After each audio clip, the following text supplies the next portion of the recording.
Okay, we're going to begin. This webinar has translation available in Vietnamese. Bắt đầu, hội thảo trên web này có bản dịch sang tiếng Việt. If you wish to listen to the webinar in Vietnamese, please click on the interpretation icon. Nếu bạn muốn nghe hội thảo trên web bằng tiếng Việt, select Vietnamese when the option appears on the bottom of your screen. vui lòng nhấn vào quả địa cầu và sau đó bạn chọn tiếng Việt có chữ Vietnamese. A dedicated Spanish webinar will begin at noon and the registration for that one will be available in the chat. Một hội thảo trên web dành riêng cho tiếng Tây Ban Nha sẽ bắt đầu vào buổi trưa và đăng ký cho hội thảo đó có sẵn trong phòng chat để trò chuyện.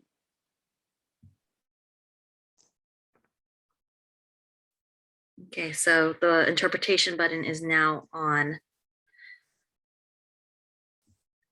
All right. Good morning and welcome to our webinar about eviction protections. My name is Emily Ann Ramos with Silicon Valley at Home, and I am here with Ahmad Raji from Project Sentinel to quickly talk through what's going on with the statewide eviction moratorium.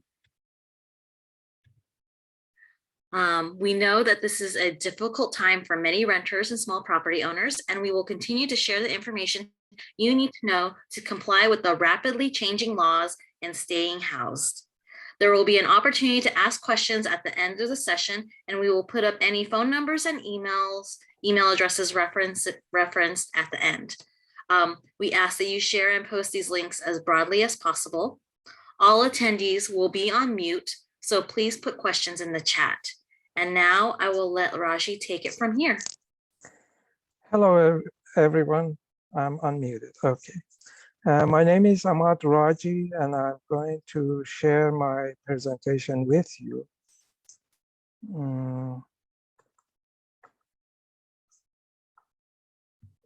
Hold on.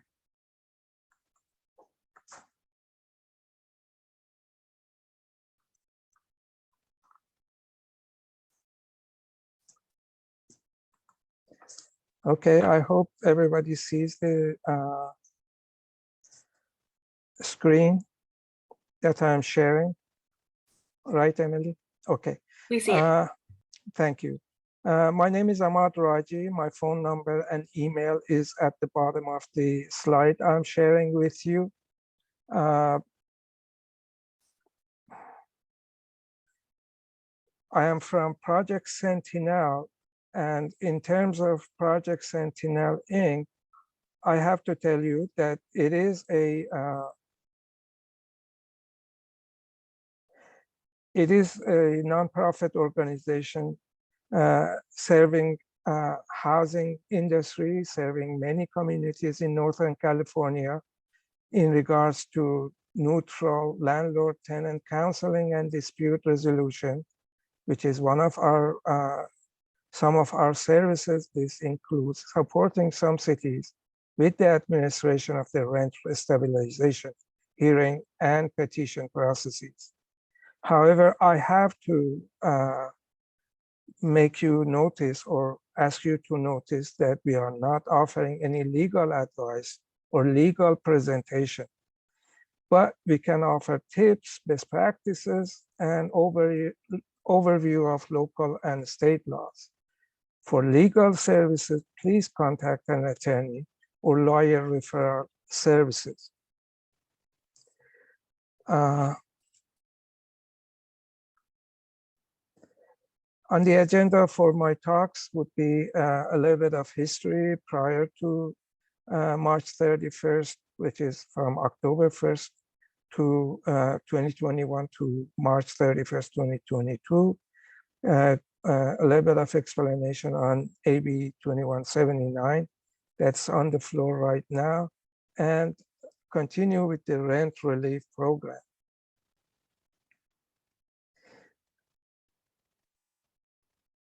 On the prior to this date, that is from October 1st, 2021 until March 31st, 22, landlords must have served notice pursuant to California Code and tenants to untenants, if applicable, to those tenants.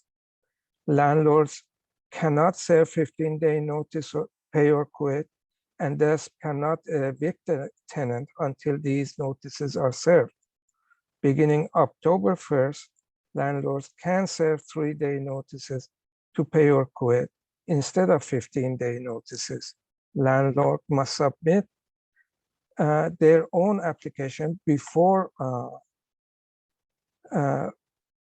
obtaining unlawful detainer action. And they have to apply through the state program. Let me see why I cannot.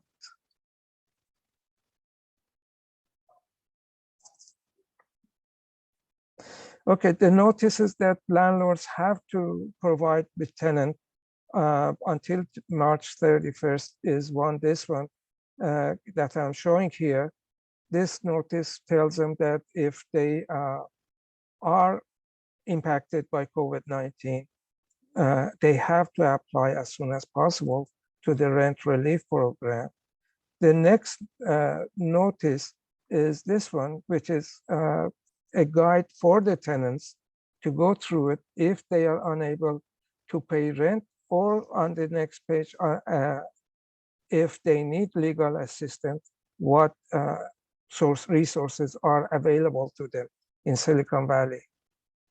And this notice is a reply of tenant to the landlord in response to their hardship due to COVID-19. And they are asking in this flyer or this response, they are asking the landlord to join them in applying for the rent relief program and show them what documentation is needed. And as soon as possible, they both have to apply. Now, let's go back a little bit. If you receive a 3-day notice to pay or quit, you have 5 days to respond. And if you don't respond or delay respond, the proceeding in the court will go ahead without you, and probably you will be evicted. But the response is extremely important. In 5 days, respond. And if they go on with that, they give you a summons for UD that is presented here, and you can take a look at it. I have the presentation, and Emily can disseminate it. Anyway, now let's go back to November 2021 up till now. A small claim court has jurisdiction regardless of the amount, that is any amount above $10,000. Till October 1st, 2025, notices pursuant to Civil Code 1179 as applicable must have been served. Landlord must show documentation of efforts to obtain rent relief, which is 1, make good faith effort to investigate availability of rental assistance, sought assistance for the tenant, or cooperated with the tenant effort to obtain rental assistance. If landlords don't apply, there is possibility that the award may be reduced, and the funds will be released to the tenant instead. Actions to recover rent relief, rent debt were pending before January 29th, 2021, will be stayed till November 1st, 2021. Also, limited award of attorney fees was permitted for $500 for uncontested and $1,000 for contested effort. Okay, next slide. Okay, this is the fun part of it. AB 2179, legislation that is on the Senate floor, as Emily said, would extend eviction protection for tenants through June 30th, 2022, who are applying for and participating in rental assistance program prior to the end of March. This bill was heard on Monday, March 28th. What does the legislature do? It moves the March 31st deadline to, it doesn't touch the March 31st deadline for applying for rental assistance, but moves the eviction to July 1st or June 30th, 2022. As I said, it was heard on March 28th. Legislation would not change the March 31st deadline to apply for rent assistance, but would prevent eviction of those still in line who have not yet received the funds, either on the state or local level. This is very important. AB 2179 would move the date on which landlords may initiate eviction proceedings from April 1st to July 1st of this year. And that is for whoever applied prior to March 31st. So folks, please hurry up if you are in trouble. You have only today and tomorrow to apply. Would also this bill was introduced to uniformly go across the state for those eviction protections. So we'll attend the question and answer at the end of my presentation, but if we continue for qualification, those who are qualified, they have to be low income, less than 80% of AMI, and the better chance for priority would be less than 30%. And only one adult in the household should have been impacted. What does it cover? It covers 100% of the unpaid rent, 100% of past and current utility bill. Maximum assistance is limited to 18 months. And it doesn't cover shadow debt. That means if you have borrowed to pay for your rent, if you have borrowed from your siblings or your friends, it doesn't cover that. Only the debt to the landlord is covered. Determining eligibility, we have a household definition. Any number of people living in home who shares costs, including children, income, the total income of all adults who live in that home. Now, in terms of qualification, you will see the chart here. On the bottom is the AMI for Santa Clara County, and then 80%, 50, and 30% roles. So you see, to qualify, you have to be less than the 80% in regards to number of households that live with you. And it gets prioritized as we go up the ladder. That is, those less than 30% AMI are most likely to get attended first. But as of lately, they are trying to go by the date. But process is taking a long time. What do we need? We need email address for tenants, income information, bills, utility bills, if they are requesting, identification if utility request not requested, and that different forms of identity is acceptable. A bill with your name and address on it is okay. Landlord, property manager, contact information, rent amounts owed, if received assistance before, from who and where. This is very important. If, for instance, if you are on Section 8, you can be helped with the unpaid portion from the Section 8, not the whole rent. So the landlord will be, and if you are behind, they pay for that. And any other source, any source associated with federal assistant. Lease rental contract and ledger if landlord is not applying. So with this, we move to landlord. What do landlord need? Then again, email address, tenant contact information to link the applications, landlord property, manager contact info for contacting, reaching out to them, rent amounts, all in terms of a ledger, lease rental contract, proof of ownership, or authorization as property manager or lease. This is very important because you have to own it to consider to a landlord. On this case, you can, if you show a, let's say, insurance paper, that can be considered proof of ownership. And the last one is W9 or W8. This is a sort of income for the landlords, and they will receive 1099 at the end of the year. This is for that purpose.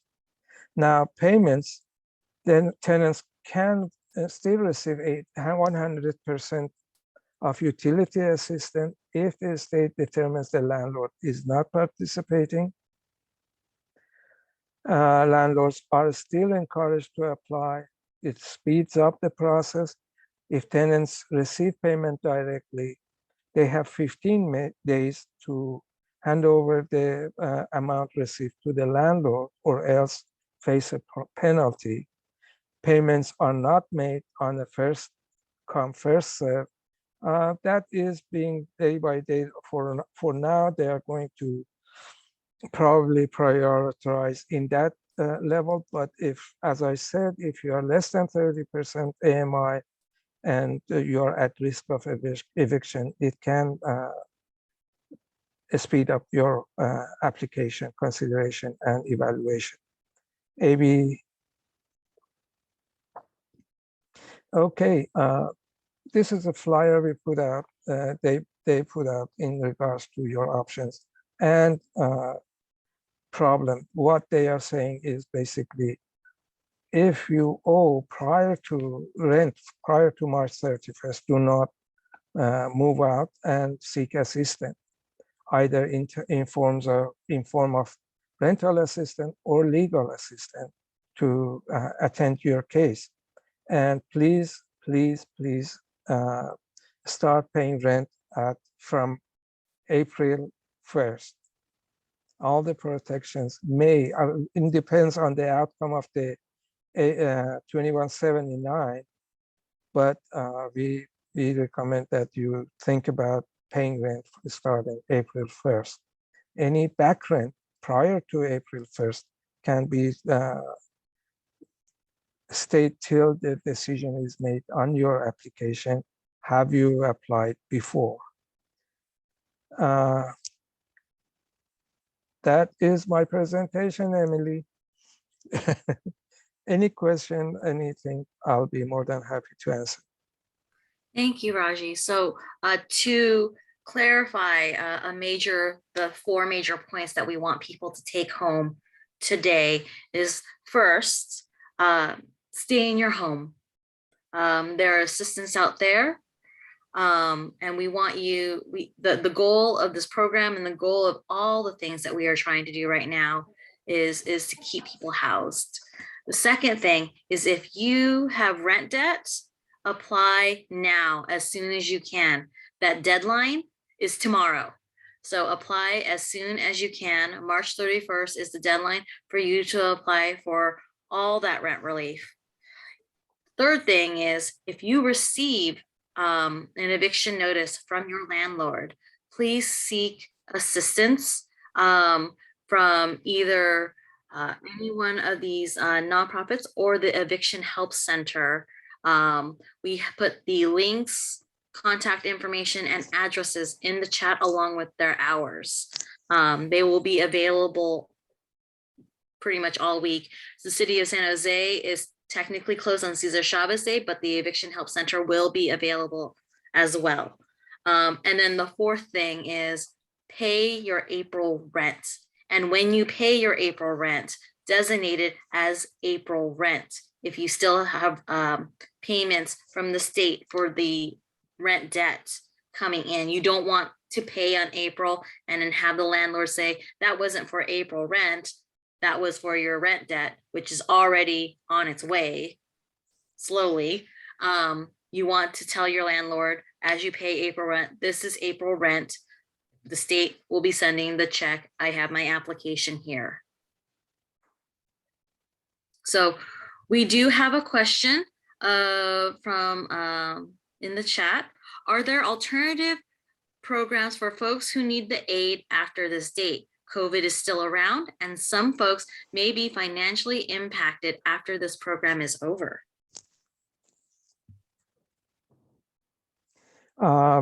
That depends on the local programs available. They should reach out to the city and ask them for any local programs that are available. I know that, for instance, if you reach out to Silicon Valley Independence Center, they have some programs available. However, most likely the cities are more inclined to give you better information. One way that you can receive help and knowledge of those resources is contacting your local eviction help center. Once again, that information is in the chat and they may be able to refer you to programs specific to your city or specific to your needs. There are many organizations inside the county that are working together. They call it the EAN network, where they are all working to protect people from losing their homes and getting rent relief or direct financial assistance as needed. I have a question in the chat. Is there an updated timeline when people who applied can expect a payment? Unfortunately not. They are going and they are reaching out. I know last week or the week before, they sent out all the applications that were denied to due to non-responsiveness, and we cleared up some of those. But other than that, there is no end in sight for any application. However, if you have applied, be sure that tenants, landlords cannot evict you for past due rents that you have applied for. But coming April 1st, that's a different story. You have to pay. And currently there is a bill in the state legislature, which was mentioned earlier, AB 2179. If you are still waiting on the state to distribute your rent relief, you cannot be evicted for that rent that you are waiting for from this rent payment from the state you are waiting for until June 30th. That bill has not technically passed yet. We are very optimistic that it will pass. It currently has passed the state assembly. It was on the floor of the Senate, State Senate Judiciary Committee, and it is imminently going to be on the floor of the state Senate. And then once that happens, it needs to be signed by the governor. And we are all hoping that that will be soon. But that bill will not address April rent. And unfortunately, at least in our local jurisdictions, our local jurisdictions will not be able to pass their own moratoriums either, because there is a preemption clause in that bill. And I see in the chat, just to confirm, if AB 2179 passes, folks still need to pay rent for April, May, and June, or can be evicted for not paying any of those rents. That is a correct assumption statement.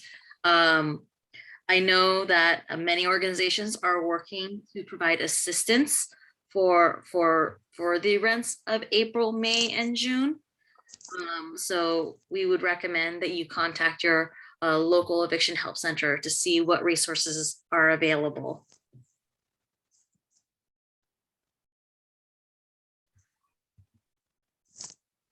Okay.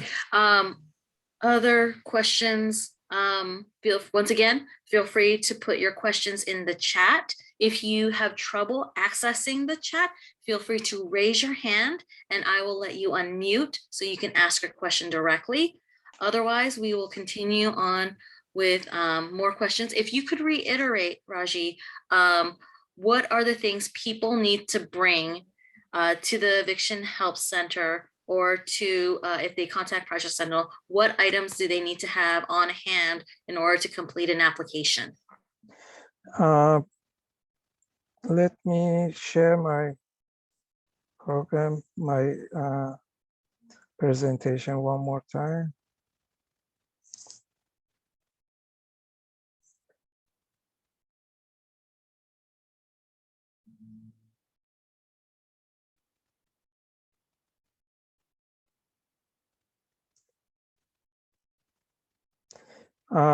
As you can see, they need to have an active email address because all the responses and notices come through that email address that they introduce.